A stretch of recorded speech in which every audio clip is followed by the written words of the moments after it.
Actually, we are very happy with all the designs what we have from the Mona interior. Second गोष्ट माझ्या मुलीची room is a unique design त्यांनी जी केली आहे ती design unique design केलेली आहे. मटेरियल सिलेक्शनमध्ये पण आम्ही भरपूर वेळेस जाणं येणं प्रत्येक गोष्टीत एंटरटेन करणं. हा कलर इथे नाही सूट होत आहे. कधी कधी ही पण वेळ आली आहे की आम्ही घरी घेऊन डिझाईन्स आलेलो आहे, घरी घेऊन ते टेक्स्चर्स आलेलो आहे आणि देन वी डिसाइडेड की हा बाबा हा टेक्स्चर्स इथे सूट होतोय म्हणून.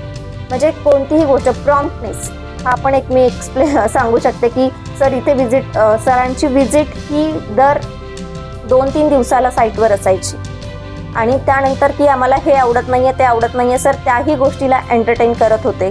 असं कोणतंच हे नाहीये की सरांनी असं हे केलेलं नाही. So I am really grateful. Mona interior जे आम्ही क्लायंट आहोत बेसिकली असा फीडबॅक इंटेरियरवाल्यांना नंतर कोणी देत नाही.